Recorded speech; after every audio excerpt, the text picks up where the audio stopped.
Bien bonjour à tous, bonjour à tous. En fait voilà, j'ai vu qu'il y avait un souci, qu'énormément de gens n'arrivaient pas à étudier ce cours, et moi non plus. D'ailleurs je n'ai jamais suivi un seul cours d'histoire, sauf la première vidéo quand j'étais en deuxième, donc l'année passée.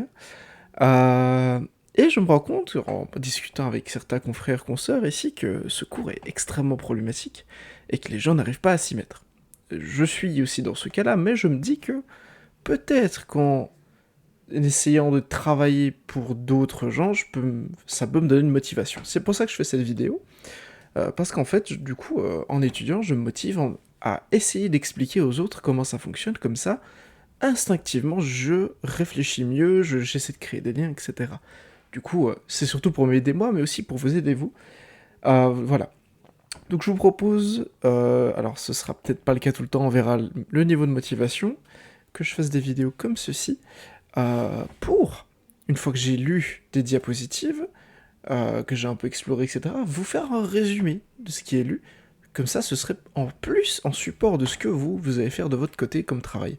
Alors, plusieurs choses, je suis pas professeur, donc s'il y a des choses qui sont pas bien dites, je suis désolé. Deuxième chose, j'y vais sans montage, sans quoi que ce soit, je vais tout en one shot. Donc si je fais des E, A, I, O, U, je suis désolé, mais voilà, c'est pas mon job. Et ensuite, je ne détiens pas la vérité absolue. Donc moi je lis, je comprends, je réfléchis, je fais des recherches, mais peut-être que j'ai faux.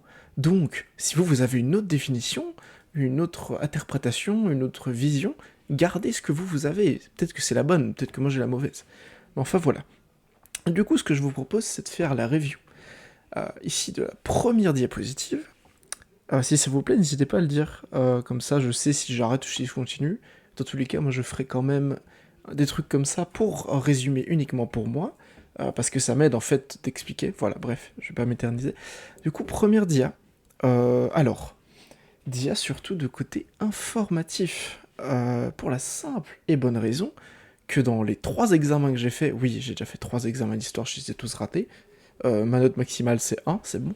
Avec 3 examens, je n'ai pas eu une seule question sur cette thématique. C'est juste uniquement, purement et simplement de la culture générale. On va quand même faire la review au cas où elle va nous tendre un piège, mais voilà, jusque-là, on en est là. Du coup, nous en sommes ici, alors permettez-moi, le logiciel de capture, voilà, j'ai galéré un peu, impeccable. Donc, premièrement, les AA, on en a rien à faire, moi ça m'intéresse pas. Ensuite, le contenu, il est en face de nous. Dispositif d'apprentissage, c'est un peu trop tard. Évaluation, on l'a déjà vécu, c'est pas grave. Pondération, bon ben, je me suis quand même tapé un 1, donc les pondérations, je m'en fous. Alors ça, pourquoi se former, nanana, c'est pour donner une utilité à ce cours qui est 80% du temps inutile. C'est mon avis très personnel, mais voilà, ok, c'est la culture générale, c'est intéressant, mais le cours est extrêmement traître. Pourquoi se former, nanana, ça, on s'en fiche. Là, on commence à être dans du vrai truc. Donc, l'apparition de la profession en quelques dates. Donc, avant la guerre de 1940-1945, on parle pas encore des éducateurs professionnels en Belgique. Mais à l'époque, il y a 2 catégories d'intervenants, sociaux évidemment, qui existent.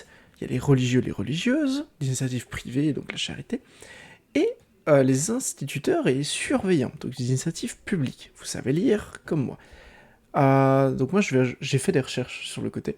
Donc au moment où vous allez voir voilà, le petit 1, ben, c'est pour donner un ajout, juste pour la culture générale, comme ça, vous savez, vous comprenez mieux les choses, et moi aussi, surtout.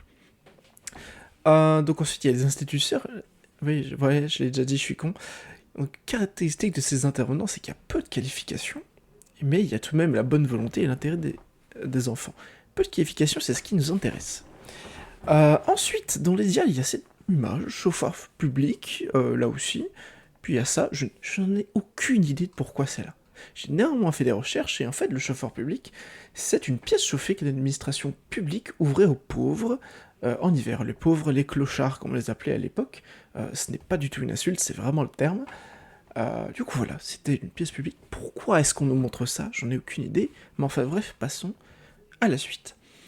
Donc la mise en place du métier dans l'immédiat après l'après-guerre. Donc il y a quelques événements qui font que le métier est apparu. Donc déjà, il y a la guerre 40-45 et les dommages sociaux qui ont été effectués, donc les familles séparées, les maisons détruites, etc. Ensuite, il y a eu les scandales de l'établissement de prison, donc Saint-Hubert. Et là, c'est extrêmement intéressant. Et paf, hop là, petite explication. Donc en 1954, dans les Ardennes belges, donc là on parle bien du scandale de Saint-Hubert, il y a le procès de 14 éducateurs du pénitencier de Saint-Hubert, donc c'est une institution pour mineurs d'âge, qui constitue le point d'orgue de scandale paradoxalement peu médiatisé. Donc on en a parlé extrêmement peu, et du coup il y a eu un peu la loi du silence qui a été déplorée du fait que personne n'en parlait. Mais les hommes, les institutions ont été un petit peu protégés selon d'autres, mais enfin bref, ça c'est pas notre problème. Mais cette affaire remet en question les pratiques professionnelles de l'époque et l'édifice politique de la protection de l'enfance fondé sur la loi de 1912 de l'époque. Donc ça c'est la source. Et en fait, du coup, pour l'explication, c'est que le personnel qui était recruté, c'était des soldats qui ont connu la violence et malheureusement ont violenté à leur tour les enfants et les ont sous-alimentés.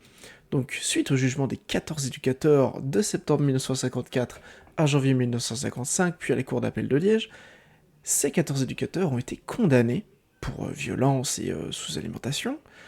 Ils ont été condamnés bien, je pense. Et le pénitencier a dû fermer définitivement ses portes en 1956. Donc ça, selon moi, c'est la date à retenir, vu que c'est la date qui est indiquée. Et on parle ici de bagne d'enfants. Donc, qu'est-ce qu'un bagne d'enfants? Donc, un bagne, c'est un établissement pénitentiaire. Donc, clairement, quand on dit pénitentiaire, c'est une prison. C'est le mot, c'est un centre de détention, une prison. Et c'est une prison pour enfants. C'est littéralement ça. Donc, à l'époque, Saint-Hubert, c'était un établissement pénitentiaire, donc une prison pour enfants, dans lequel il y a eu des violences. Et ces violences ont été condamnées, heureusement, ce qui a un peu remué le monde social et a fait qu'il y avait une prise de conscience de certaines choses. Et cette prise de conscience était de la nécessité de former des gens. Et oui, donner des enfants comme ça à des gens qui n'ont aucune formation, pour moi, ça me paraît choquant parce qu'on en a eu une petite formation quand même, mais à l'époque, c'était normal. Parce qu'ils ressortaient quand même de la guerre, les boucs. Suite à ça, est arrivée l'apparition des premières écoles, donc le supérieur du Parnasse à Bruxelles, en 1938, qui, elle, était celle des éducatrices de loisirs, parce que oui, éducateurs spécialisés, c'est quand même nouveau comme terme, c'était des éduques, des femmes, à l'époque, et c'était surtout tourné vers l'animation. En 1948, quant à eux, c'est le début de la formation des moniteurs, et fin des années 50, donc l'école des cadres de l'abeille d'Aulne et du CFEL. Alors je vais mettre ça sur le côté, ça ne nous intéresse plus. Le CFEL des années 50 est apparu avec une influence de l'humanisme chrétien, on en reviendra plus tard, donc le modèle de l'humanisme, mais aussi avec une volonté politique de changement, qui est de former les gens pour mieux, entre guillemets, encadrer, puisque c'est qui n'était pas du tout encadré, donc mieux que rien, c'est déjà bien. Ça c'est la suite. Encore des images, on ne sait pas pourquoi c'est là, c'est beau, j'aime bien, c'est très joli. Alors ça, intéressant, ça parle des bagnes de l'époque, ça aussi, très intéressant, et ça aussi, donc ça c'était vraiment dans la thématique. Donc plus de bagnes d'enfants, je vous inviterai quand même à regarder, et ça, la petite requête, donc c'est, je pense, un établissement pénitentiaire pour enfants de l'époque, donc un bagne, et qui a fermé, évidemment, c'est quand même plutôt vieux, hein. Voilà. Donc ça a vachement évolué, c'est quand même très bien. Donc ici, apparition de une des premières écoles, et là, paf, intéressant, la mise en place du métier après les médias de l'après-guerre. Donc les modèles de référence, ce sont le scoutisme et le personnalisme, donc l'humanisme chrétien, dont fait partie le CFEL. C'est la base sur laquelle est venu le CFEL. Donc la naissance de la protection, bien sûr, de la profession. Donc jusqu'au début des années 50, on parle surtout de moniteur. Et ensuite se crée, en 1951, la création d'AEJ, donc à tes souhaits, mais cette abréviation, ça veut dire l'Association internationale des éducateurs de jeunes inadaptés. Inadapté fait très mal à entendre, mais enfin soit. En 1952, se constitue un regroupement qui s'appelle l'ABJ, donc c'est l'association belge des éducateurs de jeunes inadaptés. Voilà. Donc, enfants, on s'occupe surtout des jeunes à l'époque, évidemment. En 1953 arrive une première proposition de loi sur le titre de protection du titre d'éducateur, mais ça n'aboutit à rien de grandiose à l'époque. S'ensuit 1970 l'apparition du terme d'éducateur social et la naissance de diverses associations professionnelles, et ensuite en 1994, juste là, la protection du titre d'éducateur qui est le statut officiel d'éducateur accompagnateur spécialisé. Donc c'est la suite et fin du projet de 1953 de loi qui est actuel maintenant. Par la suite, nous avons du coup l'apparition de la profession en quelques dates. Donc le développement du secteur des années 60, donc les Golden Sixties, c'est une période forte de l'époque. Alors pourquoi ? Parce que c'était une période où tout s'est passé bien économiquement et donc il y avait beaucoup de développement d'institutions. Et du coup, il y a eu l'apparition de diverses lois en faveur des personnes handicapées et des malades mentaux, nouvelle loi relative à la protection de la jeunesse. Donc c'est celle du 8 avril 1965 qui vous dira peut-être quelque chose. C'est celle qu'on a étudiée en deuxième en droit, si je dis pas de conneries, ou en première, je ne sais plus, mais en droit, toujours une loi qui est appliquée. À l'époque, il y a des choses très intéressantes. Là, paf, vous avez le lien, nanana. Voici, déjà. 1970, il fait des mouvements de grève, etc.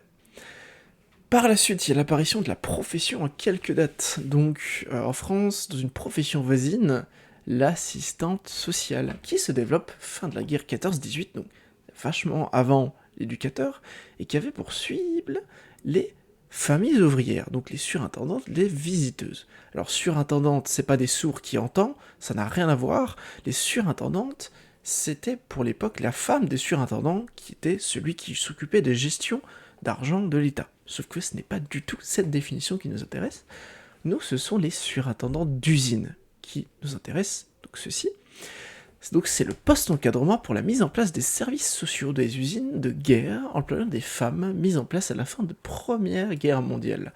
Donc on s'occupe des femmes travaillant dans l'industrie. L'occupation de ces femmes était de l'ordre d'éducation morale, donc elles éduquaient les femmes moralement au niveau de l'industrie. Et ensuite, il y a les visiteuses. Alors, ce n'est pas le féminin des visiteurs, le film, et je vous déconseille vivement de chercher les visiteuses sur Internet. Vous allez voir des affiches de films pornographiques, pas très intéressants, évidemment. Donc, les visiteuses, donc c'est une femme qui s'occupait de se rendre dans les maisons pour contrôler que tout se passait bien à la maison, et c'était surtout d'ordre sanitaire. Qu'à l'époque, niveau sanitaire, c'était un petit peu la galère suite à la guerre, etc. On en reviendra plus tard dans les autres chapitres, qu'on verra ça, je m'en souviens. C'est le seul truc dont je me souviens. Entre les deux guerres, la préoccupation évolue donc vers la lutte des problèmes sociaux, qui sont à l'époque l'alcoolisme, le manque d'hygiène. Maintenant, les problèmes sociaux ont évolué. Donc ce sont la délinquance, les drogues, les violences intrafamiliales, etc. Alors ces notes, ces annotations, ce sont celles d'une personne qui a suivi les cours, d'accord ? Donc j'ai quand même du contenu à dire, je ne le sors pas de mon cul. Pardon de l'expression, mais voilà. Après la guerre de 1940-45, il y a l'extension de la professionnalisation de métiers d'assistante sociale. À savoir que maintenant, instantanément, tout de suite, une fois que vous avez fait vos 3 ans de bachelier d'assistant social, vous avez les diplômes d'éducateur A1, donc celui qu'on est en train de faire maintenant. Donc en plus de nous voler notre diplôme et notre métier alors qu'on n'a pas du tout la même formation, ils nous volent une place dans notre cours. Plutôt sympa. Du coup, fin d'usine de munitions. Voilà, je dénonce un petit peu, je peux me pas être balancé mon quoi. Voilà. Du coup, les conclusions que je vous invite à lire, intéressant, sauf là, elle a fait une faute. Aïe aïe aïe, malheureux. Il nous faut un petit point en plus dans l'examen, rien que pour ça. Donc ça, c'est la conclusion que qui explique un peu tout ce qu'on a déjà dit, en fait.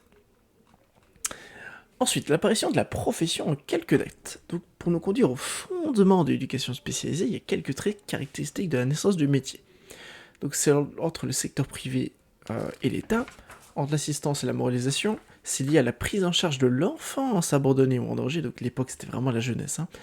Et donc des familles précarisées. Donc précarisées à l'époque, comme maintenant, ça signifie financièrement, premièrement, intellectuellement et numériquement. Alors pourquoi numériquement ? C'est dû à la fracture numérique. La fracture numérique, c'est un phénomène qui se passe quand tu ne suis plus du tout la numérisation actuelle. Donc, par exemple, pour donner un exemple bien concret, quand ton grand-père doit faire un versement d'argent et qu'il ne sait absolument pas d'où vient Internet, comment ça fonctionne, les tablettes, téléphones, ordinateurs, et que tu dois tout lui apprendre, il est victime de fracture numérique. Donc il ne peut pas faire de versement d'argent parce qu'il n'a pas du tout les technologies adaptées. Donc on s'occupe aussi des choses comme ça. Donc ça, c'est aussi l'assistante sociale qui s'occupe de ça, en plus de l'éduc. Donc qu'est-ce qui a contribué à mettre en forme le secteur de l'éducation spécialisée? Et question, il n'y a pas de réponse. Et ensuite, du coup, à quoi on s'intéresse dans la découverte des fondements du métier? Ça, c'est plutôt intéressant. Parce qu'on s'intéresse à quoi? Donc, il y a une limite. Tout d'abord, le métier, il se fait en Europe occidentale. Tu peux aller à Wissiplou? Non, c'est en Belgique. Ça, tu peux le faire. Est-ce que tu peux aller en Australie? Je sais pas, c'est pas l'Europe occidentale. Est-ce que tu peux aller en Asie? Non. Est-ce que tu peux aller dans le continent africain? Non. Il y a néanmoins, je sais, le Canada, qui est quand même bien évolué à ce niveau-là, ainsi que les pays nordiques, qui ont plutôt une bonne évolution sociale, dans lesquels tu pourrais peut-être exercer ton métier, comme nous, on a la définition d'éducateur spécialisé ici. Je ne suis pas assez renseigné, je ne vais pas dire n'importe quoi.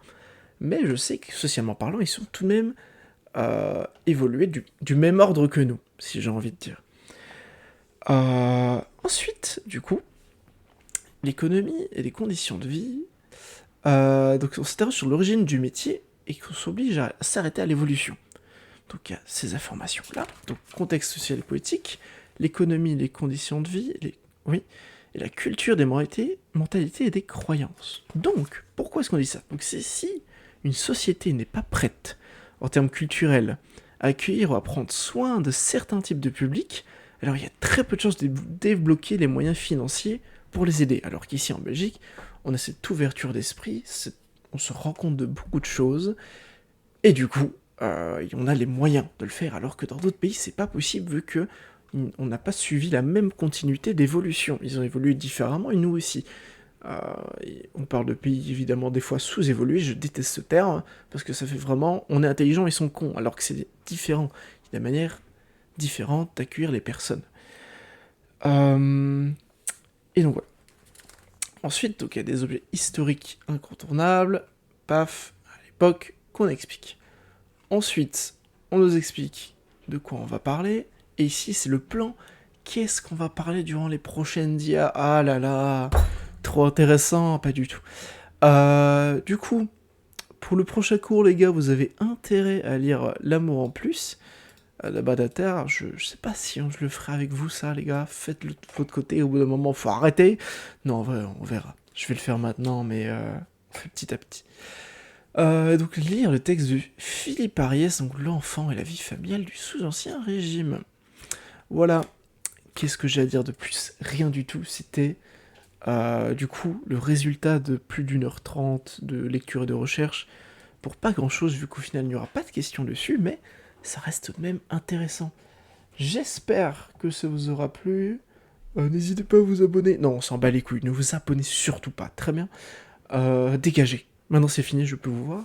Donc non, vraiment, si ça vous intéresse ou vous voulez plus, dites-le. Si ça vous a gêné, si vous étiez cringé au bout d'un moment, n'hésitez pas à le dire aussi. Et voilà, c'est tout ce que j'ai à dire de spécial. Bonne chance pour la suite.